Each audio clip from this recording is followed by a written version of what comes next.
Muito obrigada também. Eu começo por agradecer a organização deste colóquio,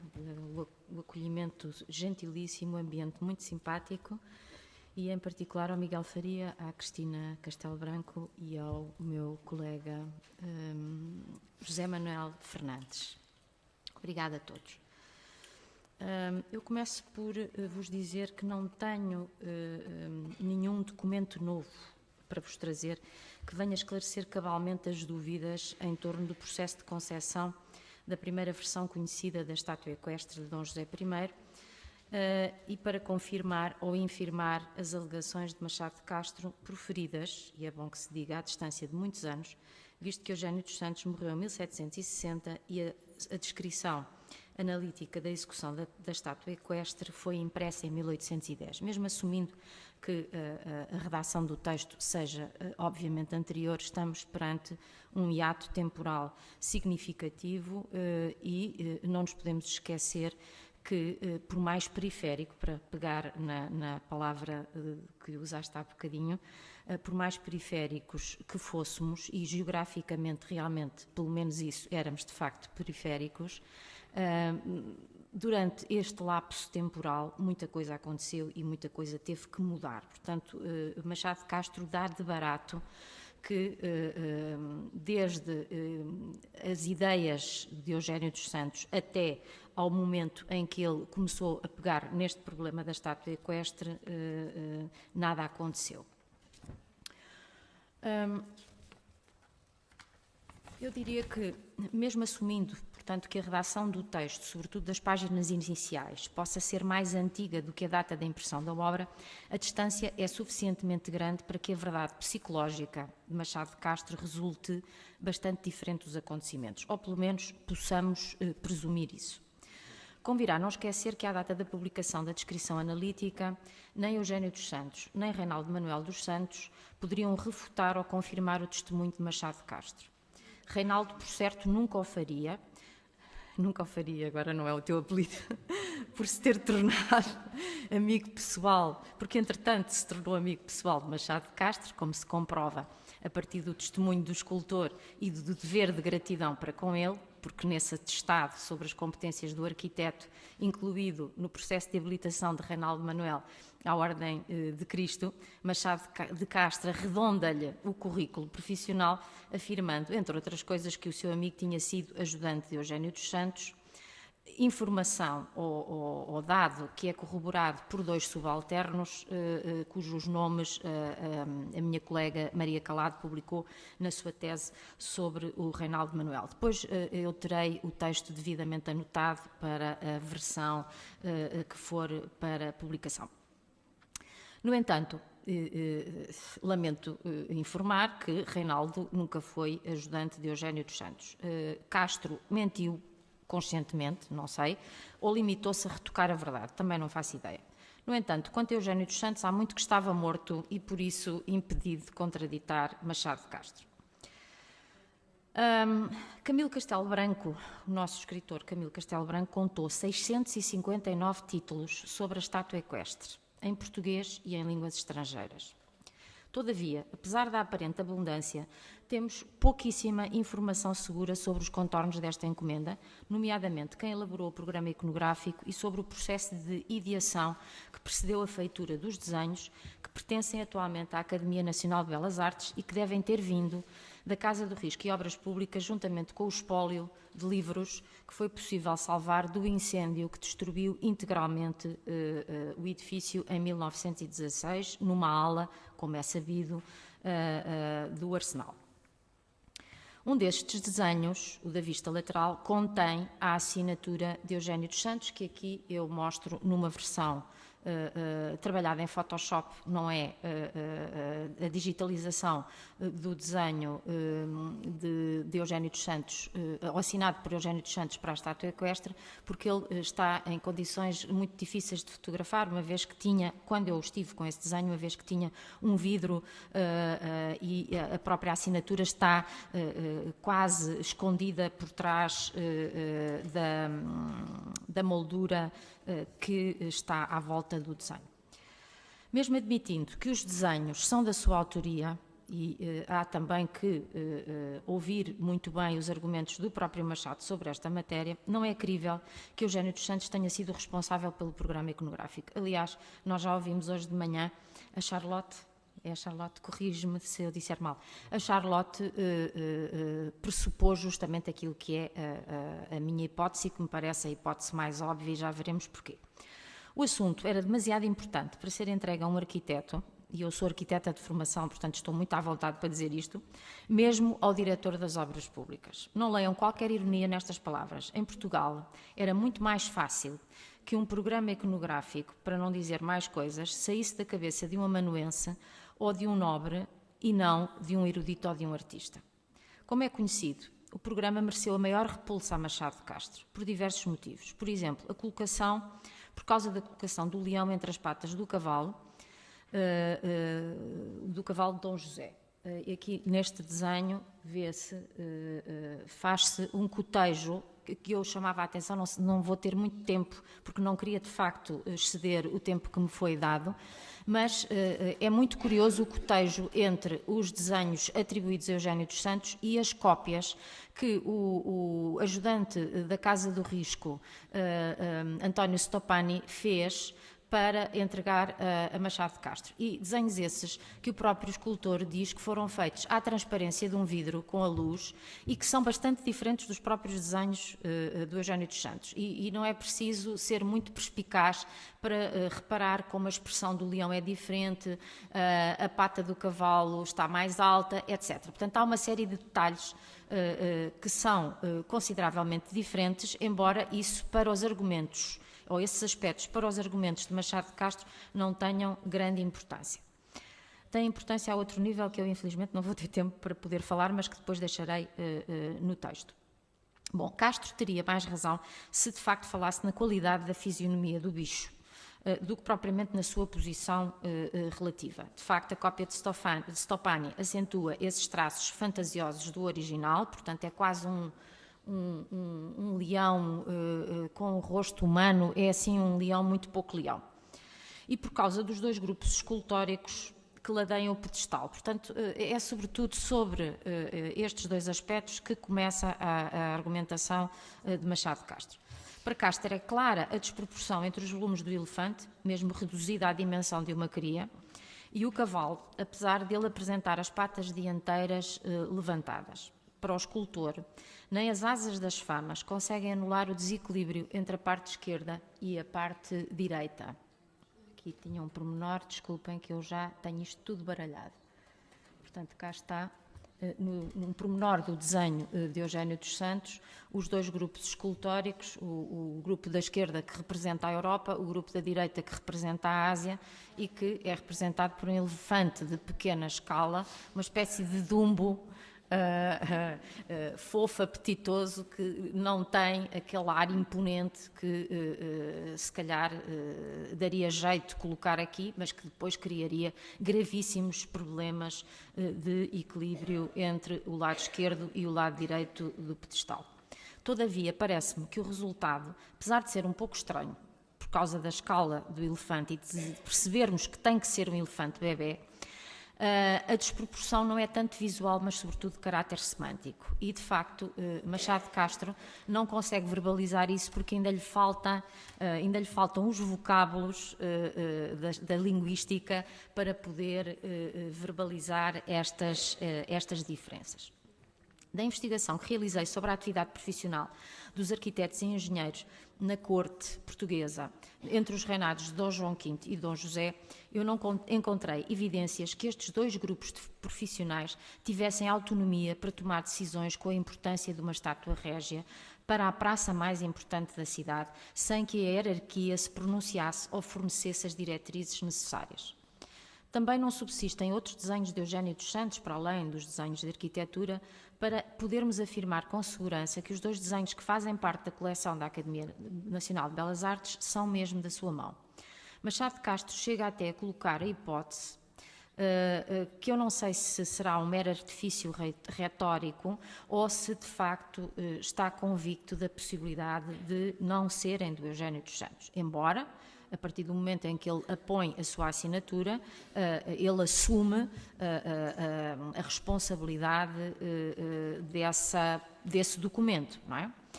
Portanto, é de admitir que a assinatura no desenho que representa a vista lateral equivale apenas à sua aprovação na qualidade de diretor da Casa do Risco e Obras Públicas, isto é, exatamente o mesmo que significa a inclusão da rubrica do Conde de Oeiras, ou seja, uma aprovação. Entretanto, isto já está tudo baralhado. Cá está a assinatura, que se vê pessimamente. Eu fiz um zoom que obviamente dá esta imagem pixelizada, pela qual peço desculpa. E aqui já é outra coisa. Todavia, importa referir que a Casa do Risco e Obras Públicas, eu vou retirar este slide porque ele já corresponde à proposta do Machado de Castro.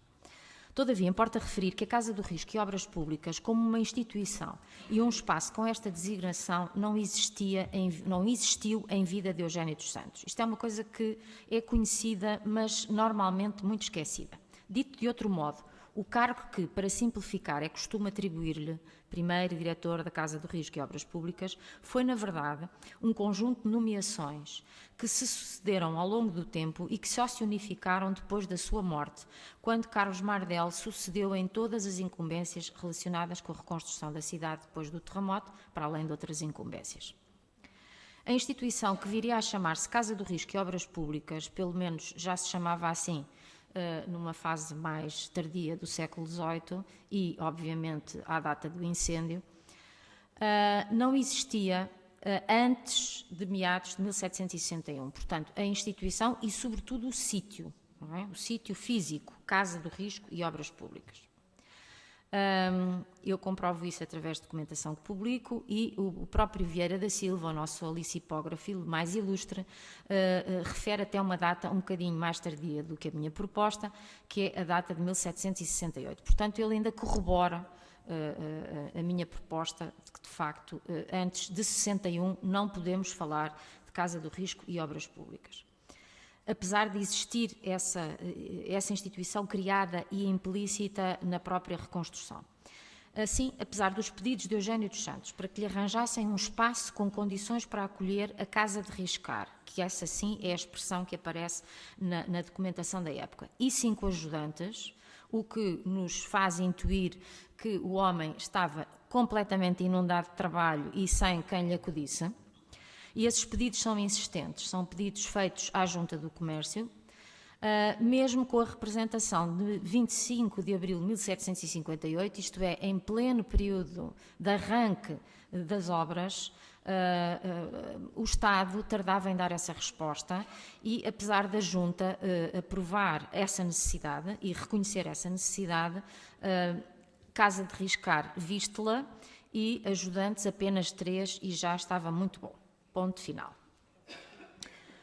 Bom, como referido, não existem evidências sobre a sua capacidade de desenhar, para além das peças gráficas próprias do seu ofício de arquiteto e engenheiro. Sua aprendizagem foi feita na Casa das Obras e Passos Reais, primeiro como aprendiz e assim continuou vinculada à instituição, ocupando o cargo de arquiteto supranumerário, que equivalia a cargo de segundo arquiteto real,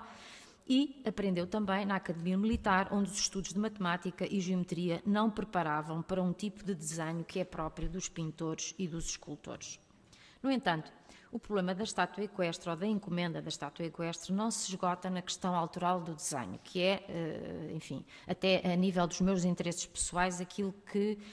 me parece menos importante, visto que a sua assinatura revela, no mínimo, a sua aprovação. Portanto, ele estaria de acordo e isso, para mim, é que é o importante, independentemente de ter sido ele a desenhar ou não. Presumindo que poderia ter tido liberdade de escolha sobre o programa iconográfico, o que é duvidoso, e insisto nisto, dada a importância e a especificidade do tópico, e assumindo que teria perfeita consciência de que não poderia nunca executar a estátua equestre propriamente dita, porque ele não era escultor, resulta incompreensível por que razão não chamou logo um escultor ou não escreveu à junta nesse sentido. E, de facto, há um silêncio absoluto sobre este aspecto. De facto, e agora lendo outra vez, não há um único indício de que tenha tomado uma destas duas iniciativas ou as duas ao mesmo tempo. Ora, Eugênio dos Santos tinha sido o responsável pela direção das obras reais de Nossa Senhora das Necessidades, pelo que conhecia muitíssimo bem Alessandro Giusti e o escultor português que trabalhou nestas obras, muitíssimo competente também, chamado José de Almeida. Estes escultores executaram todas as esculturas para a Igreja de Nossa Senhora das Necessidades, que são várias, tanto no exterior, no pórtico, como no primeiro piso da fachada, como dentro da igreja, com um apuro técnico e artístico só superado por algumas das esculturas que Dom João V encomendou em Itália para as obras de Mafra. E eu digo algumas porque nem todas são tão boas. Portanto, a própria qualidade da encomenda joanina posta em Roma é de qualidade variada em função dos artistas que ficaram alocados a cada um dos programas iconográficos. Giusti tinha vindo para Lisboa trabalhar na montagem da Capela de São João Batista e de imediato foi destacado para as obras das necessidades, portanto, em 47. José de Almeida era português e certamente estaria disponível para aceitar encomendas com a importância da estátua equestre, ainda para mais porque, havendo pouca tradição de escultura pétrea em Portugal, e sendo que o monarca anterior só olhava para Roma e olhava pouco para a mão de obra que tinha, a mão de obra intelectual que tinha em Portugal, causa espanto como é que não se lembraram nem de José de Almeida, que só morreu em 69, nem se lembraram de Giusti, embora cego e que morreu em 1799, mas que à data em que a encomenda chega à mesa de trabalho do Machado de Castro, certamente ainda teria boas condições, teria a sua vista em boas condições. Portanto, foi por volta dos anos 70. Finais dos anos 60, princípio da década de 70. Causa espanto, por isso que Eugênio dos Santos não tenha convidado um deles, ou os dois, mas não podemos ter a certeza de que tal não aconteceu. E o que aconteceu, de facto, para que Castro tivesse sido eleito. Eu acho que isto tudo é muito mais interessante e estes enredos são muito mais interessantes do que propriamente saber se o programa iconográfico é mais assim ou se é mais assado. Certo é que Machado de Castro também não identifica o nome dos dois concorrentes com os quais competiu nos dois concursos que mencionou, assim como não fala na possibilidade de Giusti, seu mestre, ser chamado para esta incumbência, que para mim me pareceria óbvio e lógico. Menos ainda de José de Almeida, que ignora olimpicamente como se ele nunca tivesse existido. Relendo a abertura do seu texto, e cito, Machado diz que Eugênio dos Santos nos deixou o desenho da estátua e do seu pedestal com os dois grupos de figuras que o adornam e creio que o seu intento neste desenho seria não querer mostrar o risco da praça sem o seu objeto principal. E por isso também fez, ou mandou fazer, o debuxo que o indicasse, pois não posso capacitar-me de que tivesse a ideia de obrigar-nos a seguir na execução da estátua o seu desenho, que isso seria uma audácia insofrível e a todo o mundo uma ignorância crassa, o que se não deve supor de um homem de conhecida probidade e instrução, como, segundo me consta, fora o mencionado arquiteto. Bom, aqui neste parágrafo, que ocorre logo entre a página 2 e 3 da descrição analítica, Machado põe, do meu ponto de vista, de uma maneira lapidar, o que pode de facto ter acontecido. A minha estupefacção reside apenas na perplexidade do escultor, na impossibilidade de poder alterar o programa iconográfico. Portanto, nós percebemos hoje, à distância de muitos anos, a legitimidade desse desejo, mas na época não faria grande sentido e já veremos porquê. Através do próprio Machado de Castro, sabemos como a encomenda lhe chegou, o que, se o seu testemunho é verdadeiro, mostra uma enorme displicência por parte do Estado com a peça que seria o coroamento simbólico da Nova Lisboa e a legitimação régia do novo poder económico em ascensão, dado que o paço saiu do local onde sempre esteve desde o reinado de Dom Manuel, para acolher não o seu terreiro, mas a primeira praça do comércio. Ora, Machado de Castro diz que se encarregou pela primeira vez este grande assunto a um militar, dizem que italiano, de quem se ignorava o préstimo, cujo modelo não agradou, e se incumbiu depois a outro estrangeiro, não sei se da mesma categoria. Entrou este segundo artista a fazer o seu modelo, para o que se lhe deu o desenho que havia com o seu petit pé, porque fazendo-se o modelo de toda a obra, era forçoso que nas suas dimensões concordassem as partes entre si, para que juntas em um todo fizessem a mesma harmonia. que o desenho indicava. E passando algum tempo, se me fez aviso a Mafra que sustentava o combate do qual, tendo conhecido as forças, não duvidei nem estimei entrar no certame. Em nota, é aqui que Machado de Castro refere quem é que o convidou. A 19 de outubro de 1770, me escreveu Domingos Silva Raposo, ajudante de arquitetura na Casa do Risco e das Obras Públicas, convidando-me para esta obra, ao qual devia fineza de ser entre os artistas o primeiro que a mim falou neste particular. Portanto, a mim surpreende-me como é que é um ajudante que vai desinquietar alguém, a Mafra, para vir entrar neste concurso. E logo a seguir, na mesma nota, ele discorre sobre os padrinhos, e a expressão é dele, temendo que se decidisse a proteção e não a inteligência. E prossegue, dando a entender um desinteresse pelo convite, o que soa há pouco genuíno, até que passado um mês, e cito outra vez, é que vim a Lisboa, onde o arquiteto Reinaldo Manuel dos Santos me entregou 2 desenhos iguais aos que se deram ao estrangeiro, e tanto que os vi me assaltou uma intensa aflição. Este texto é mesmo muito engraçado. Conhecendo que, seguindo-os e executando-se, a obra por eles não tiravam dela o artista, nem a pátria, uma glória suficiente, por faltarem na imagem do herói aqueles acidentes e circunstâncias que deixo ponderadas. Claro que a razão não era só a própria representação do rei, a maneira como o rei estava vestido, aspecto que também já foi falado hoje aqui pela Charlotte, mas a questão que foi central para Machado de Castro foi a impossibilidade de alterar o programa iconográfico. Na passagem imediatamente anterior, Machado de Castro abre uma nota para agradecer a Reinaldo ter sido chamado, que o chamou para concorrer, apelidando-o de professor e invocando que à data do convite não havia ainda amizade entre eles, portanto para mostrar bastante isenção, pelo que Reinaldo teria apenas a recomendação do referido ajudante da Casa do Risco, o tal Raposo. Posto isto, e fazendo fé nas palavras do próprio escultor, surpreende que Reinaldo Manuel, então diretor da Casa do Risco desde 1769, ele não sucedeu a Eugênio dos Santos, mas viria a ter o mesmo cargo que Eugênio dos Santos, aceitasse recomendações de um dos seus ajudantes. Porque não perguntou a Alessandro Giusti, então ocupado nos trabalhos de escultura de Mafra, se ele estaria disponível para aceitar esta encomenda, ou, se não estivesse, quem poderia indicar com mérito para um empreendimento de tal responsabilidade. Para o nosso argumento, este enredo só nos interessa pelo que se infere dos procedimentos em torno da preparação do concurso e supor que se Reinaldo foi ouvido e achado na escolha dos candidatos, por que razão não teve poder para alterar o programa iconográfico que lhe chegou aprovado por Eugênio dos Santos e pelo Conde de Oeiras, acatando as críticas de Machado de Castro. Ora, tendo presente que o cargo que Reinaldo ocupava era agora o mesmo que já tinha sido ocupado por Eugênio dos Santos, só tal é compreensível se o programa não fosse da responsabilidade do primeiro diretor da Casa do Risco e Obras Públicas. Regressando aos desenhos de Machado de Castro, que Machado de Castro foi obrigado a seguir, afirmando que se serviu das cópias executadas por António Stoppani a partir dos desenhos existentes, Machado de Castro levou-as a um tabelião para confirmar que eram mesmo as cópias executadas por Stoppani aquelas que ele teria que seguir, sendo que um dos originais continha, como já referi, a assinatura de Eugênio dos Santos e a rubrica do primeiro Conde de Oeiras, o que nos permite, de facto, fazer a datação, dado que Sebastião José foi elevado à dignidade de Conde apenas a 6 de junho de 1759 e Eugênio dos Santos morreu em agosto de 1760, portanto isto teve que se passar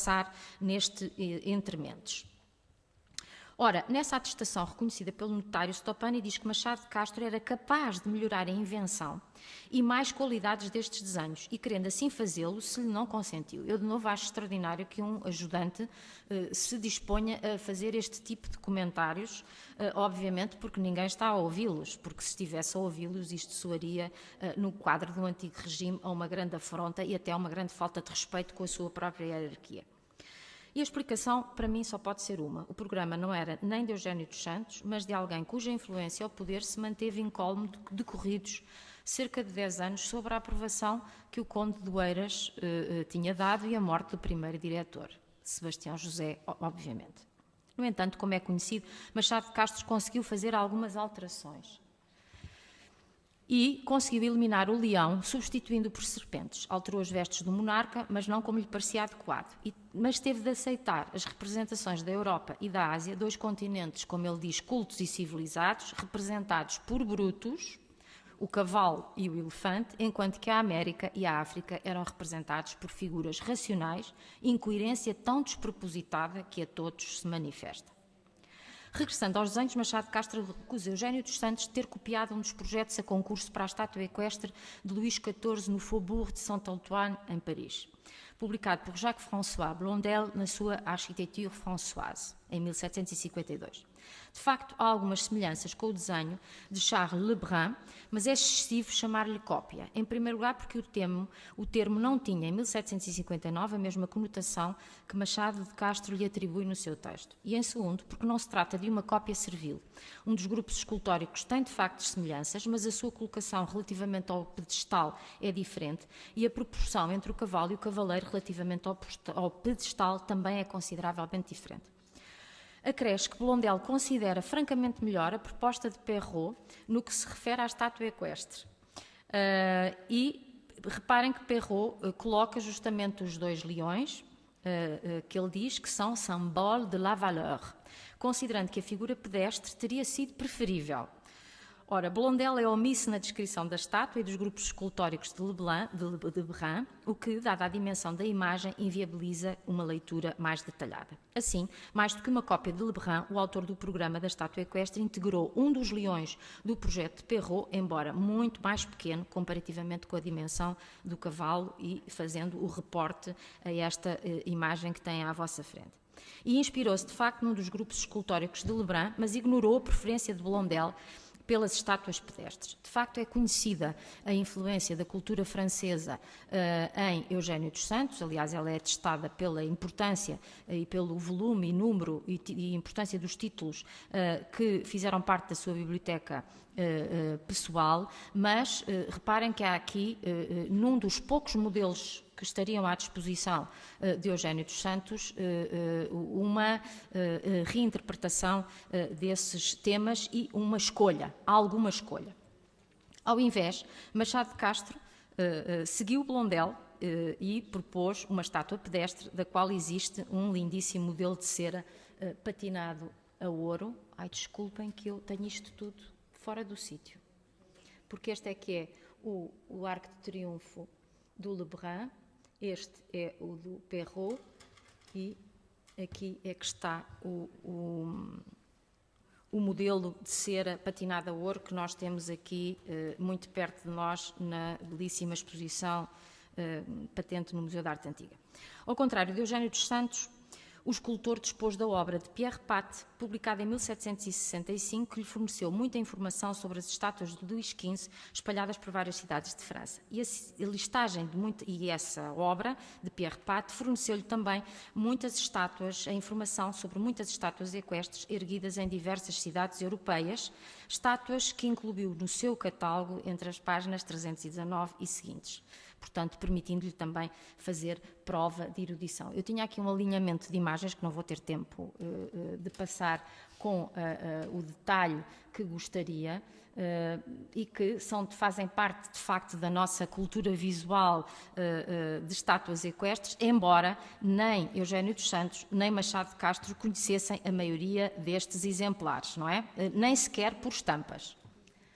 Mas é curioso ver que não há só aqui modelos franceses, também há outros modelos, embora seja notória a influência da cultura francesa nesta encomenda. Falando agora de outras estátuas equestres, termino como comecei, com o trabalho caligráfico que registra a despesa feita pelo Senado da Câmara com as festividades da inauguração nos dias 6, 7 e 8 de junho de 1775. Com um sentido comemorativo mais próximo da efeméride de 1775, lembro também a placa de porcelana branca com relevos a branco, que pertence, tal como a peça que vou mostrar a seguir, ao acervo do Museu da Cidade, e o serviço de porcelana chinesa, encomenda do 4º Marquês de Marialva, do qual subsistem bastantes peças repartidas entre o Museu da Cidade e o Museu Nacional da Arte Antiga. Portanto, julgo até que estarão algumas em exposição. No entanto, a figura que permanece em primeiro plano em toda esta narrativa não é nem Eugênio dos Santos, nem Reinaldo Manuel, nem Machado de Castro. Parece-me que a figura mais importante desta narrativa, pelo menos nesta narrativa que eu vos trouxe hoje, é Sebastião José de Carvalho e Melo, aqui no retrato de aparato, assinalando a expulsão dos jesuítas em 1759, ou seja, numa datação muito perto da datação em que foi gizado o programa da estátua equestre, e com a sua estátua equestre à sua direita, fazendo uso ou fazendo jus das suas próprias palavras. A grande cortina, que no felicíssimo dia 6 do corrente mês de junho descobriu a régia estátua del Rei Meu Senhor, veio manifestar nos dias sucessivos ao claro conhecimento de todas aquelas que, não parando na superfície dos objetos que se lhe apresentam à vista, passam a investigar e compreender a substância das coisas, que Sua Majestade não só tem inteiramente dissipado e reparado as trevas e as ruínas em que achou sepultos os seus reinos, mas que, além disso, tem feito aparecer outra vez em Portugal o século feliz dos senhores reis Dom Manuel e Dom João III, para os exceder com os progressos das suas paternais, magnânimas e infatigáveis providências. Ora, quem senão o próprio Sebastião José se revê nesta imagem e se perpetua no retrato em bronze, incluído no medalhão voltado ao rio, do qual eu não vos trago imagem, colocado no pedestal da estátua equestre de Dom José I. Eu peço desculpa se ultrapassei muito o tempo e se a leitura entremeada por algumas buchas não resultou demasiado confusa, mas fica à vossa disposição para esclarecer o que quiserem. Obrigado, Leonor, foi ótimo.